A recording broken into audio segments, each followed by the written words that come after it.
मगर आपके पास उस किस्म की एबिलिटी नहीं है जिस किस्म की एबिलिटी इंडिया के पास है। अब नाज़रीन इकराम, भारतीय जंगी तैयारे जो हैं वो पाकिस्तानी बॉर्डर के करीब जंगी मशक़ें एक मरतबा फिर करने जा रहे हैं। आपने जो देखा कि आपकी कमजोरी क्या है, आपके पास इस वक्त कोई S-400 टाइप का मिसाइल डिफेंस सिस्टम नहीं है, कोई आयरन डोम नहीं है, कोई कुछ नहीं है जिसके जरिए आप अपने आप को प्रोटेक्ट कर सकें। यानी LOC भी और पाकिस्तान का जो और भारत का इंटरनेशनल बॉर्डर है, पंजाब का बॉर्डर है, उसके ऊपर भी भारतीय एयरफोर्स की जंगी मशकों का होना ये एक क्लियर इंडिकेशन है कि India is up to something. तो लाहौर से लेकर श्रीनगर तक, यानी इसके अंदर हमारी working boundary, line of control का तमाम एरिया आता है और इस पूरे एरिया की फिजाई हदूद को बंद कर दिया गया है। They demonstrated that whether they are जहाज से आते हैं मिसाइल्स या ग्राउंड से जाते हैं। तो आपकी ये अभी भी सबसे बड़ा आपको खदशा यही है कि अगर वो लॉन्च करते हैं कोई missile strikes against your air basis जहां आपके जहाज खड़े हैं वगैरह वगैरह, तो काफी नुकसान हो सकता है। इंडिया ऐसे है जैसे चमकती हुई कोई गाड़ी सामने से आ रही है और हम ऐसे हैं कि एक डंपर ट्रक है। विदेश मंत्री एस जयशंकर मॉस्को पहुंच गए हैं।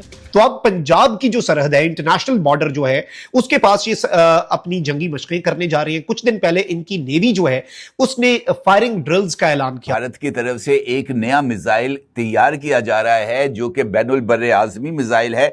इंडिया ने डेमोन्स्ट्रेट किया इस दफा कि उनके पास जो मिसाइल टेक्नोलॉजी है और मिसाइल एक्यूरेसी है वो they were able to target both your air bases. अब भारत की जो एक्टिविटीज हैं अगर आप उन्हें देखें, ये बात की जा रही है कि इंडिया और पाकिस्तान के बीच तो कभी भी जंग हो सकती है। नमस्ते दोस्तों, जय हिंद। हिंदुस्तान स्पेशल में आपका स्वागत है। दोस्तों, पाकिस्तान भारत के LOC पर हो रहे मिलिट्री एक्सरसाइज से खासा परेशान दिखाई दे रहा है और एस जयशंकर के अचानक रूस के दौरे से भी जला भुना बैठा है। अमेरिका से छिड़े टैरिफ वार के बीच भारत और रूस अपने संबंधों को नई स्फूर्ति देने में लगे हैं। इन दिनों भारतीय विदेश मंत्री रूस की यात्रा पर हैं। जयशंकर ऐसे वक्त में मॉस्को गए हैं जब अमेरिका ने रूस से तेल खरीदने पर 50% टैरिफ लगा दिया है। ऐसे में भारत और रूस मिलकर अमेरिकी टैरिफ का समाधान खोजने के लिए नई रणनीति पर काम कर रहे हैं। यह अमेरिका के लिए चिंता का सबब हो सकता है। अपनी यात्रा के दौरान विदेश मंत्री एस जयशंकर ने मॉस्को में रूस के प्रमुख विद्वानों और थिंक टैंक प्रतिनिधियों से बातचीत की। इस दौरान भारत रूस संबंधों, समकालीन विश्व भू राजनीति और भारत के दृष्टिकोण पर चर्चा हुई। उन्होंने एक्स पर लिखा, रूस के प्रमुख विद्वानों और थिंक टैंक प्रतिनिधियों के साथ बातचीत करके खुशी हुई। तो चलिए दोस्तों, आज की वीडियो की तरफ चलते हैं। Thank you so much. अब नाज़रीन इकराम, भारतीय जंगी तैयारे जो हैं वो पाकिस्तानी बॉर्डर के करीब जंगी मशक़ें एक मरतबा फिर करने जा रहे हैं। इससे पहले तो राजस्थान के करीब जंगी मशक़ें की और इतनी सख्त तरीन जंगी मशक़ें की, तो अब पंजाब की जो सरहद है, इंटरनेशनल बॉर्डर जो है, उसके पास ये अपनी जंगी मशक़ें करने जा रही है। कुछ दिन पहले इनकी नेवी जो है उसने फायरिंग ड्रिल्स का ऐलान किया। तो पाकिस्तान नेवी ने भी उस जगह से 60 नॉटिकल माइल दूर एंड उसी वक्त पे अपनी ड्रिल्स का ऐलान कर दिया। तो इस वक्त एक चीज आप समझें कि भारत जो है वो कुछ ना कुछ तो कर रहा है, क्योंकि इसके पीछे जो असल कहानी है वो आई थिंक हर पाकिस्तानी के लिए समझना बहुत जरूरी होनी चाहिए, क्योंकि इस वक्त बहुत कुछ जो है वो साइमल्टेनियसली चल रहा है और भारत जो है वो एक बहुत बड़ी गेम जो है वो भी प्लान कर रहा है। रशिया के साथ जो भारत के आर्म्स की डील है, भारत उन्हें बढ़ा रहा है, भारत अपने ऑर्डर्स बढ़ा रहा है और उन्होंने ये भांप लिया, उन्होंने स्मेल कर लिया कि भाई भारत अगले हमले की तैयारी के लिए इस वक्त को बाय कर रहा है।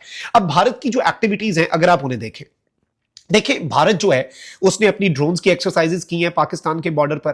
उसने राजस्थान के बॉर्डर के ऊपर, पाकिस्तान के बॉर्डर के करीब इन्होंने 2 मरतबा इंडियन एयरफोर्स ने अपनी जंगी मशक़ें की। फिर ये अपनी नेवी की ड्रिल्स कर रहे हैं। फिर श्रीनगर के ऊपर एक बहुत ही इंक्रीज्ड फ्लाइट एक्टिविटी जो है इंडियन एयरफोर्स के फाइटर जेट्स की वो देखी गई। फिर इंडिया जो है उसने अपना जो एयर डिफेंस सिस्टम, जो कि ड्रोन्स को मार गिराने वाली गन्स हैं, वो डिप्लॉय कर दी बॉर्डर के ऊपर। यानी भारत जो है वो लगातार इस तरह की तैयारियां कर रहा है और कुछ गारंटर और कुछ सुलह कराने वाले मुल्कों ने भी पाकिस्तान को बताया कि भाई हमें जो चीज समझ आ रही है ना, आप अपनी तैयारी कर लें, हम सुलह कराने में तो थे लेकिन भारत जो है वो दोबारा से कुछ कर सकता है।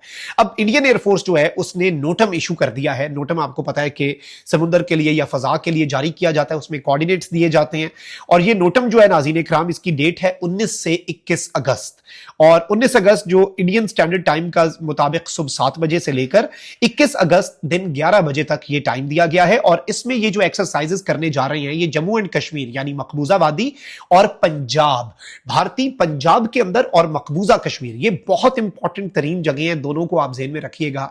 यानी एलओसी भी और पाकिस्तान का जो और भारत का इंटरनेशनल बॉर्डर है, पंजाब का बॉर्डर है, उसके ऊपर भी भारतीय एयरफोर्स की जंगी मशकों का होना ये एक क्लियर इंडिकेशन है कि India is up to something. ये बात की जा रही है कि इंडिया और पाकिस्तान के बीच तो कभी भी जंग हो सकती है, कभी भी वॉर हो सकती है भारत और पाकिस्तान के बीच। तो हम तो अभी तक ये सुन रहे थे, भारत की तरफ से धमकियां आती रहती थी और कहा जा रहा था कि ऑपरेशन सिंदूर जो है that is not over yet. तो अब पाकिस्तान की तरफ से कहा जा रहा है कि पाकिस्तान की तरफ से हमला किया जाएगा। अच्छा, वैसे मैंने कुछ जगहों पे ये भी पढ़ा, उन्होंने कहा कि अगर इंडिया ने स्ट्राइक की तो उसका जवाब दिया जाएगा। ये भी मैं आपको बता दूं, ये भी लिखा हुआ है एक्सप्रेस ट्रिब्यून में। तो आया इसको जवाब के तौर पर कहा गया है या खुद से हमला करने के तौर पर? मुझे तो जवाब ही लगा, लेकिन फिर हम आपको बताते हैं कि डिटेल्स क्या हैं। याद रखना चाहिए कि जो हुआ है उसमें इंडिया इतनी बड़ी इकॉनमी है, पाकिस्तान के पास पैसा ना होने के बराबर।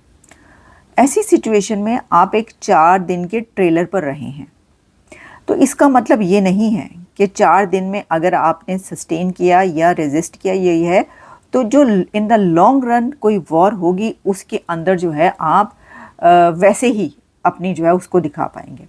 कहने का मकसद ये कि जिस कंट्री के पास पैसा ना हो और जो IMF में हो उसको जंग का सोचना भी नहीं चाहिए, ना कि बड़कियाँ लगाना और धमकियाँ देना। तुसी समझ लो, सुन लो, जो मैंने कहा बिल्कुल सही कहा। तो वो फिर आप आगे से ही कहेंगे कि जी इंडिया भी तो लगाता रहता है धमकियाँ। देखिए, पहली तो एक बात ये कि पहली जंग उन्होंने की, ठीक है, ये पहली जंग थी जो उन्होंने स्टार्ट की। दूसरी बात ये कि भारत जो धमकियाँ लगाता है नहीं लगानी चाहिए, लेकिन उसके पास पैसा है।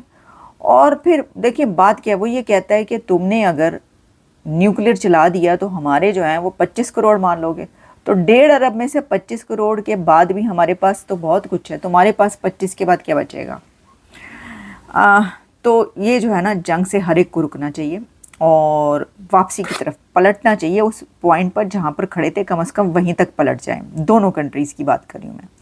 अच्छा जी, अब एक और मैं आपको खबर देने जा रही हूँ और वो ये है कि जो कि इंडियन मीडिया में चल रही है। ये तो थी पाकिस्तानी मीडिया की कि जी ये कहा गया एस्टैब्लिशमेंट की तरफ से, तो मैंने आपको बता दिया। लेकिन इंडियन मीडिया में ये खबर चल रही है, हो सकता है पाकिस्तानी मीडिया में, मुझे अभी सिर्फ जो है मैंने उसी में देखी कि ये जो पण मसूद अज़हर, ये अब बैगिंग बॉल उन्होंने पकड़ लिया। वो कशकूल लेके फिरदे पे ने ते वो कह रहे ने अल्लाह दे नां ते, अल्लाह के नाम पर भाई। अल्लाह के नाम पर भाई क्या मांगा जा रहा है? जो भावलपुर में तबाही और बर्बादी हुई थी उसको, इस स्ट्रक्चर को एक बार फिर खड़ा करने के लिए वो चंदा मांग रहे हैं। सर चंदा मांग रहे हैं, कहा यह जा रहा है कि मसूद अज़हर चंदा मांग रहा है। अब चंदा 2 तरह के होते हैं, एक तो होती है चंदा, एक होती है चंदा, यानी कि प्यार का नाम होता है लड़कियों का चंदा। और वैसे तो जो चांद होता है उसको भी चंदा बोला जाता है प्यार में, उसी पे जो है नाम भी रखे जाते हैं चंदा। वैसे लड़कों के नाम भी प्यार में चंदा होते हैं। मैं बताऊँ, वो कोई ड्रामा था मेरी चंदा, ये पता नहीं क्या, सुनो चंदा मेरा ख्याल है ये नाम था। अच्छा, तो वो सुनो चंदा नहीं कह रहे,